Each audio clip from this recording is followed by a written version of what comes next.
সম্পদের মালিক হন। সম্পদের মালিক কেবলমাত্র কি ভোগের জন্য হইয়েন না, যে আমি টাকা ইনকাম করব, আমি খাবো, আমি ফুর্তি করবো, বা আমার বাচ্চাদেরকে আমি এই রাখবো সেই রাখবো, সেগুলো করতে হবে।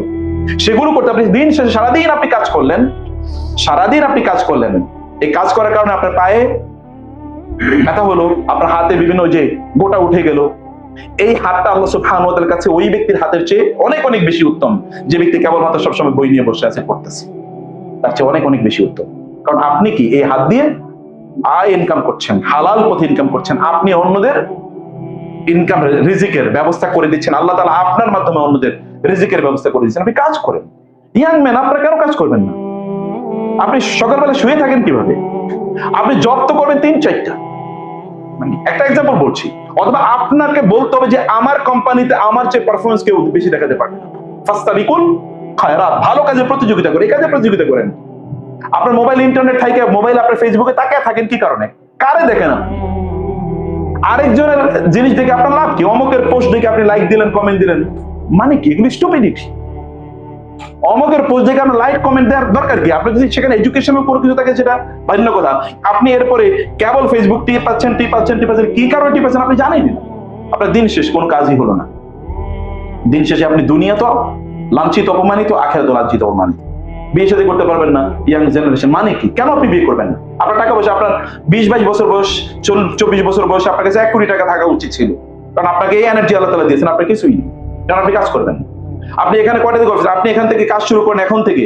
যদি আমি জানি না প্রতিষ্ঠানের আপনাদের সিস্টেম কি, যদি এরকম থাকে আপনার যত সেলস তত আপনার সম্মানই বাড়বে, তাহলে আপনি কেন সেলস বেশি করেন না? আপনি কেন করেন না সেলস বেশি? দায়িত্ব কার? দায় কার? কেন আপনি একটা লোকের কাছে 10 বার গেলেন না?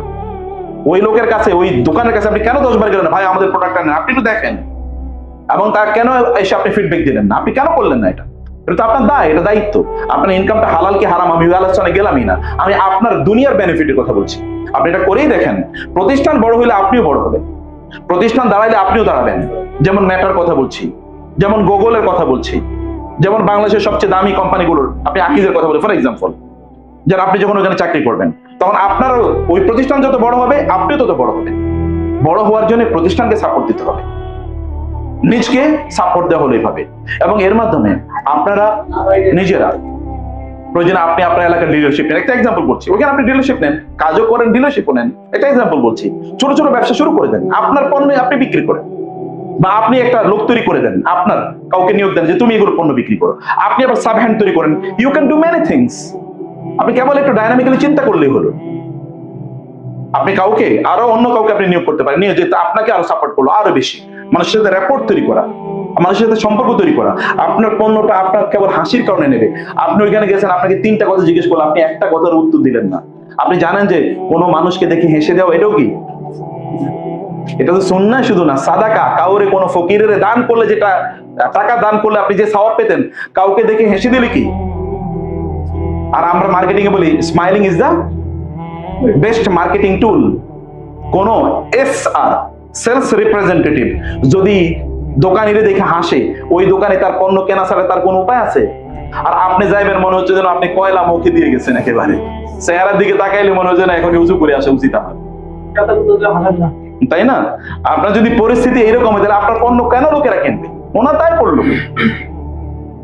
ওনার দায় পড়লো কি? প্রয়োজন আপনি ইনভেস্টমেন্ট করেন, আপনি ওনাকে চা খাওয়ান, যাওয়ার জন্য সময় 2টা চকলেট নিয়ে যান। ভাই আপনি আমার পণ্য গত মাসে অনেক বেশি বিক্রি করছেন, আপনার জন্য এই ফুলের শুভেচ্ছা। করেন না এটা? ডু সামথিং, নতুন কিছু আপনি উদ্ভাবন করেন। এটা করে আপনি আপনার নিজের পজিশনটাকে বাড়ান, নিজের সম্মান বাড়ান। আপনি যত বেশি কাজ করবেন তত সম্মান কি আপনার বাড়বে। কিন্তু আমরা বলছি টাকার মালিক হবেন কি কারণে বলেন তো? কেবল দুনিয়ার কারণে না, আপনার আখিরাতও লাগবে। আখিরাতের কাজ করেন। আপনার মনে চান আপনি একটা মসজিদ করেন, আপনার মনে চান আপনার এলাকায় একটা মাদ্রাসা করেন, আপনার মনে চান আপনার বাবা মার জন্য আপনি দান সাদাকা করেন। আপনার কি একবার মনে চান যে আপনার বাবা মাকে আপনি হজে পাঠান? আপনি যদি না মনে, এটা যদি আপনার মনে না উঠে, তাহলে আপনি একটা কুসন্তান, আপনি কুসন্তান। আপনি যদি এটা যদি আপনার মনে না চায় যে আমার বাবাকে আমি হজে পাঠাতে চাই, আমার মাকে আমি হজে পাঠাতে চাই, তাহলে আপনার স্ত্রীকে আপনার কাছে রাখবেন, আপনি ঢাকায় ভালো জায়গায় রাখবেন। আপনার যদি এটা মনে না চায়, তাহলে এটা কুশ স্বামী, এটা স্বামী হয়ে উপযুক্ত না। অথচ আপনার শক্তি আছে, আপনি করতে পারেন কাজ, চাইলে কাজ করতে পারেন। কাজ করেন, বারাকা দেওয়ার মালিককে। যে কাজ করবে আল্লাহ তাকে বরকত দেবেই। এই যে ইউরোপিয়ানরা করছে, হিন্দুরা করছে, বৌদ্ধরা করছে, খ্রিস্টানরা করছে, কেবল কাজ করে না কারা? পৃথিবীর একমাত্র জাতি যারা কাজ করে না, পৃথিবীর একমাত্র জাতি যারা কাজ করে না, অথচ কাজ করা আল্লাহ তাআলা তাদের উপর ফরজ করে দিয়েছেন। অন্য কারো উপর কাজ করা ফরজ না, কিন্তু এদের উপর কাজ করা ফরজ, আর এই জাতি কাজ করে না। ফজরের নামাজ পৃথিবীর কারোর উপর ফরজ নাকি? কিন্তু আমাদের উপর ফরজ। কোথায় ফরজ? জামাতে গিয়ে পুরুষদের জন্য। পুরুষ ঘরে নামাজ পড়লে হবে নাকি? যেই পুরুষ ঘরে নামাজ পড়ে ওর তো বিয়ে করাই উচিত মানে, ওর বউ তো ওরে তালাক দিয়ে চলে যাওয়া উচিত, যদিও বউ তালাক দিয়ে জায়েজ নাই, এটা আরেক আলোচনা। কিন্তু ওর বউ তারে ছেড়ে যাওয়া উচিত। কিন্তু আধা পুরুষ যে এখনো ফজরের সময় সে ঘুমে আছে। পাখি যদি আপনার আগে ঘুম থেকে উঠতে পারে তাহলে বুঝবেন আপনি পাখির চেয়ে অধম। যদি শিয়াল এবং কুকুর আপনার চেয়ে ঘুম থেকে আগে উঠে, বনের প্রাণীগুলো আপনার চেয়ে ঘুম থেকে আগে উঠে, তাহলে আপনি তাদের চেয়ে অধম। আপনি তাদের মতো হতে পারলেন। তোমার ছেলে জাগলে মাগো রাত পোহালে তো আপনাকে জাগতে হবে, তাইলে রাত। তাহলে আপনারা উম্মার জন্য সম্পদ হন, আপনার ভালো ব্যবসায়ী হন, আপনার ভালো কর্মী হন, লোকের আপনাকে দেখে প্রশংসা করবো, ও is a man, good work, good performer. অন্যরা আপনাকে দেখে ঈর্ষা করবে, বলুক বেঞ্চ মার্ক হিসেবে আপনাকে নেয় যে না ওনার মতো। আপনি মার্কেটিং সম্পর্কে পড়াশোনা করেন, প্রচুর পরিমাণ ইউটিউবে ফ্রি ভিডিও আছে, প্রচুর শুনুন কি করতে হবে, প্রচুর প্রচুর ব্যাপক পরিমাণ। সময় নষ্ট করবেন না। সময় নষ্ট যারা করে তারা তো শয়তানের সবচেয়ে বড় ভাই, আপন ভাই। অন্যরা তো শয়তানের খালতো ভাই, কিন্তু এরা শয়তান আপন। ইন্নাল মুবাজ্জিরিনা কানু ইখওয়ানা শায়াতিন। শয়তান একবার তার মজমাকে নিয়ে বলছে যে আমরা মানুষের পথভ্রষ্ট করতে চাই, কেমনে পথভ্রষ্ট করতে পারবো বল। শয়তান চেলা চামুন্ডরে নিয়ে বলছে, একটা পিচ্চি একেবারে পিছনে বসে আছে, বলে স্যার আমার একটা প্ল্যান আছে। সে তো ছোট, সে বলছে যে আমি আসলে বললে আপনি কি মনে করবেন, সবাই এত ভালো ভালো প্ল্যান দিছে। তো বলছে তোমার প্ল্যানটা কি কও? বলে যে আপনি মানুষের ঘড়িটারে উলট পালট করে দেন, ঘড়ির উলট পালট করে দিলে মানুষ সব শেষ হয়ে যাবে। বলে মানে কি? আমি তো বুঝি নাই, ঘড়ি উলট পালট করে দেওয়া মানে কি? বলে তার টাইম গুলো এলোমেলো করে দেন, কখন ঘুমাবে, কখন উঠবে, কখন খাবে, কখন কাজ করবে, কোনো কিছু যেন ঠিক মতো না চলে। এটা করে দেন, তাহলে দেখবেন এগুলো সব পাগলের মধ্যে ঘুরতে থাকবে। বলে তুই তো ভালো আইডিয়া দিছিস, তোর এখন কি দেওয়া নোবেল প্রাইজ দেওয়া হোক।